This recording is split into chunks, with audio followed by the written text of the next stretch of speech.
السلام علیکم۔ مطالعہ پاکستان کا سیکنڈ چیپٹر ہے تحریک پاکستان اور پاکستان کا قیام۔ آج ہمارا ٹاپک ہے قرارداد مقاصد۔ 12 مارچ 1949 اس وقت کے وزیر اعظم نواب زادہ لیاقت علی خان صاحب تھے اور انہوں نے قانون ساز ادارے میں ایک قرارداد پیش کی جس میں ان نکات کی نشاندہی کی گئی جن کو بنیاد بنا کر ملک کے مستقبل کا دستور بنانا تھا۔ قومی اسمبلی نے اس قرارداد کو اکثریت سے منظور کر لیا اور اس قرارداد کو عام الفاظ میں قرارداد مقاصد کہا جاتا ہے۔ اس کے کچھ اہم نکات ہیں۔ فرسٹ ون ہے اللہ تعالیٰ کی حاکمیت۔ اس قرارداد میں اس بات کی وضاحت کی گئی کہ ساری کائنات کا مالک اللہ تعالیٰ ہے اور سارا اقتدار اسی کو حاصل ہے۔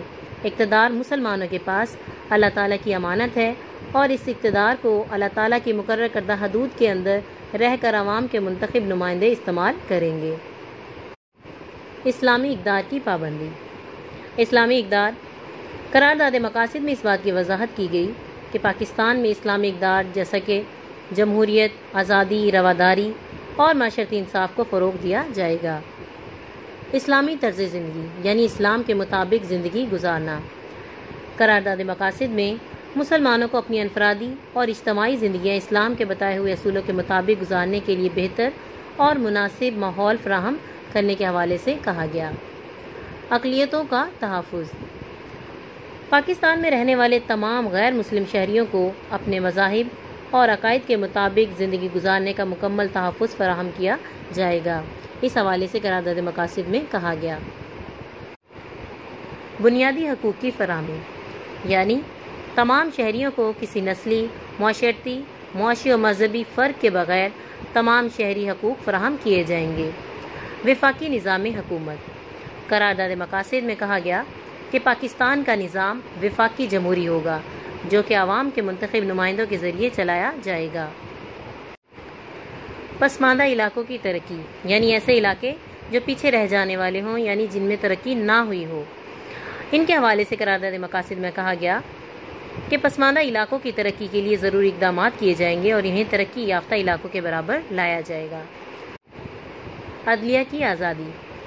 قرارداد مقاصد میں بھی عدلیہ کی آزادی پر زور دیا گیا اور کہا گیا کہ عدلیہ اپنے فرائض کی ادائیگی میں بالکل آزاد ہوگی اور بغیر کسی دباؤ کے کام کرے گی۔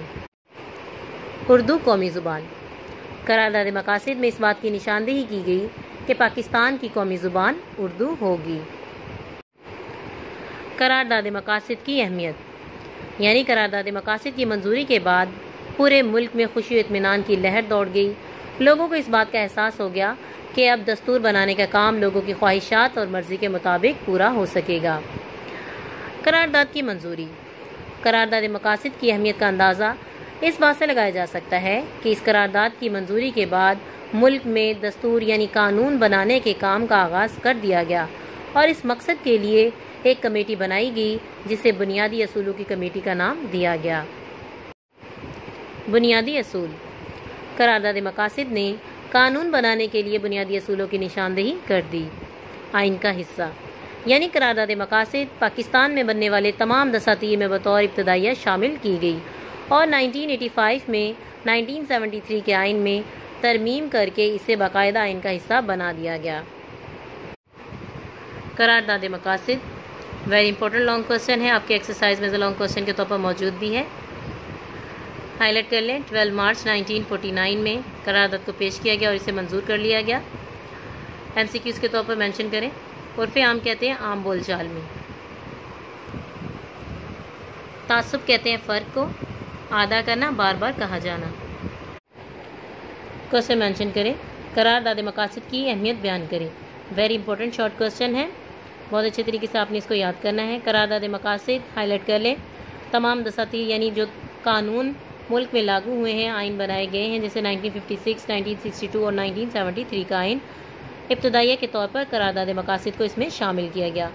1985 میں 1973 کے آئین میں ترمیم کہتے ہیں تبدیلی لانا اور اسے باقاعدہ آئین کا حصہ بنا دیا گیا۔ یہاں تک ہوتا ہے ہمارا topic complete. Thank you so much. اللہ حافظ۔